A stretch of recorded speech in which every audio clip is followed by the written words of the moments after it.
finally here. The first phone to beat the iPhone. It surfs the web and downloads data twice as fast for half the price. Introducing the new iPhone 3G.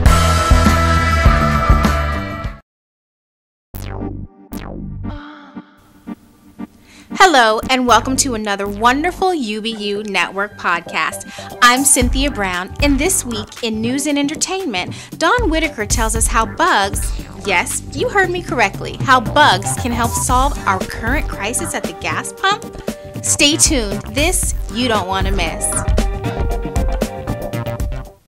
Around the globe, the people of Boeing are working together to make a difference.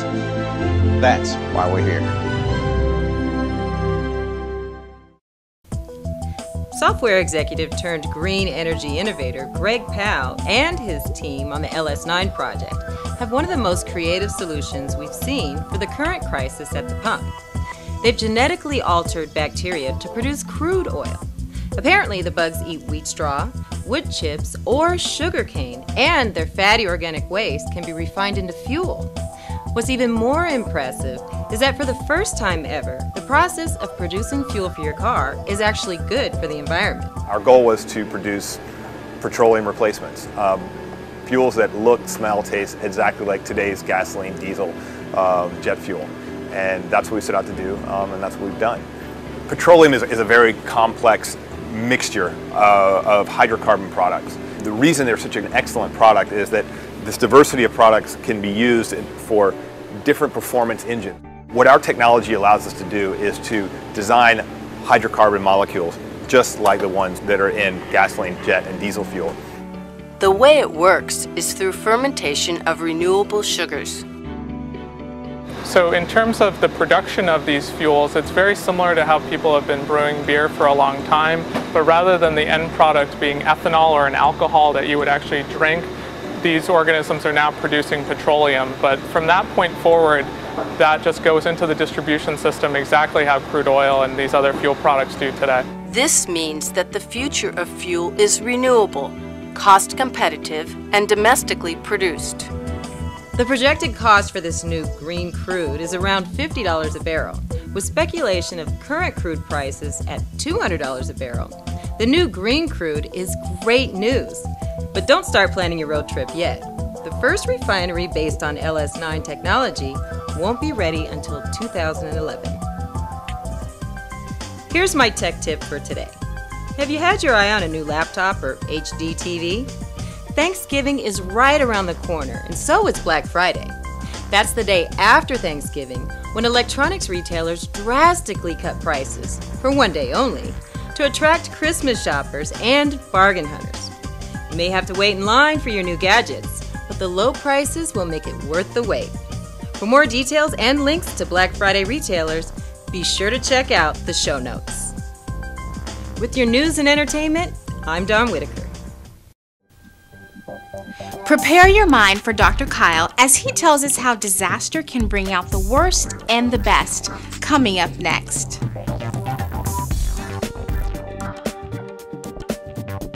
How do we make our new cereal? Allow us to demonstrate. You start with honey bunches of oats. The flakes fly! What's left? Just bunches. New in honey roasted and caramel. I'm Dr. James Kyle. Over the past few months, we've seen thousands of people killed and devastated by natural disasters in China, Burma, and the Midwestern United States. It seems cruel when nature's fickle hand traces a path of devastation and loss in the lives of so many innocent victims.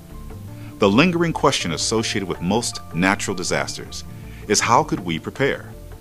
No matter where you live, natural disasters are inevitable. Sooner or later, Mother Nature will frown upon your corner of the globe and create pure havoc. But in each disaster, there are at least two common features that amplify the suffering. First, in most cases, affected communities just aren't prepared. Neither cities nor individuals were ready. No water, no emergency shelter, no food, poor logistical support, and inadequate medical relief. But the second feature seen in these disasters is the underlying poverty of the victims. The death and suffering in China, Burma, and New Orleans were certainly made worse by the fragile economic condition of the affected populations. Poor people have little in the way of economic reserve capacity. But those who did lacked options. They didn't have a second home in a safe place, and many had no transportation to flee the impending chaos. Poor people lack the political clout that often demands more rapid governmental response to natural disasters. And in the case of Katrina, race and class played a major role in the slow and anemic response from FEMA and other agencies.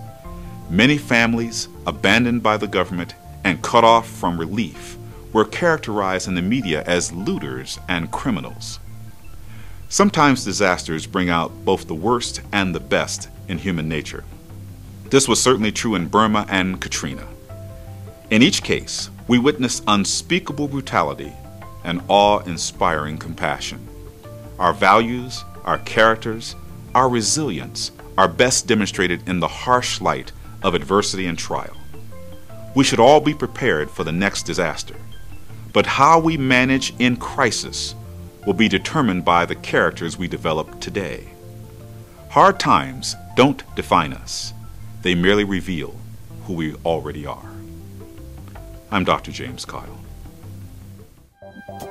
And Dr. Ron Seidler, backed by popular demand, tells host Janine Heidel how your favorite Hollywood stars get those great Hollywood smiles.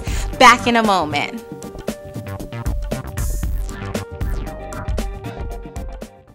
Hello, Mac. What's with all of the U's?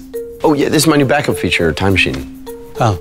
It automatically makes copies of me every hour. So if I accidentally delete a file, I can always find it. Exactly. Plus, it's part of Leopard, so it comes on every Mac. I have to say, Mac, that's pretty awesome.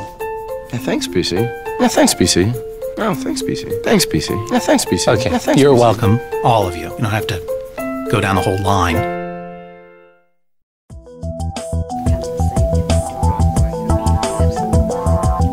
I'm Janine Heidel. Hi, and I'm Dr. Ron Seidler. Doctor, we know that here in LA and Beverly Hills, everybody wants a beautiful white smile. What are some options people have on getting beautiful white teeth? Well, tooth whitening is a huge industry in America today, and you have a few different options. You can have the home kit, where we prepare custom fit trays for you and use a bleaching gel at home on a daily basis, or you can come to the dental office and get a laser tooth whitening done, which lasts an hour. That laser process, how fast is that? How effective is that? It's very effective. The light makes the materials work much quicker, and under a controlled environment here in the office, we're able to use a higher concentration bleaching solution. So in just a short hour, we can have beautiful white teeth. It may be a little bit more expensive, but is it a better process than trying to do that at home with the over-the-counter products? I think absolutely, yes. What we do in general in our office today is we also give you the home kit once you get the laser whitening done, so you can maintain that beautiful white smile that you got here. With follow up with that Absolutely. At home and keep it, make sure you have beautiful white teeth forever, huh? Yes. Well, you know what? I hear that that's something that's a great product, but also people like to have maybe the veneers or something else for a little more permanent touch of cosmetic dentistry.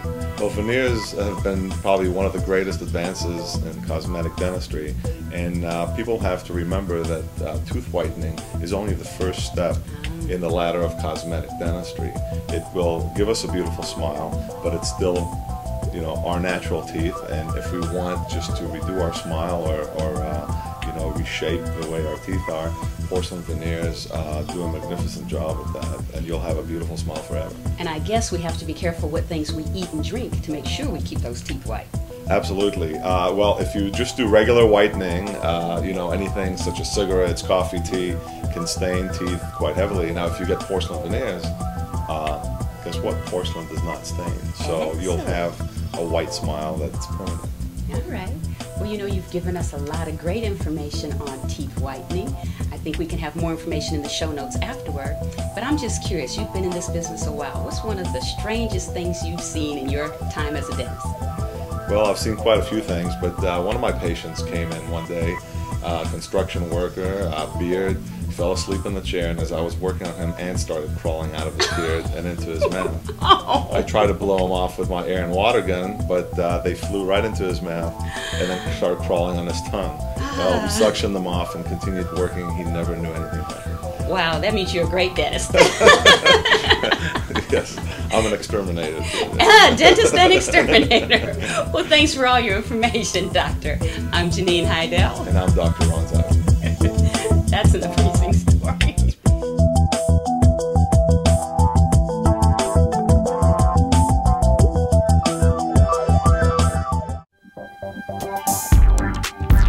Here at the UBU Network, you are an integral part of our show.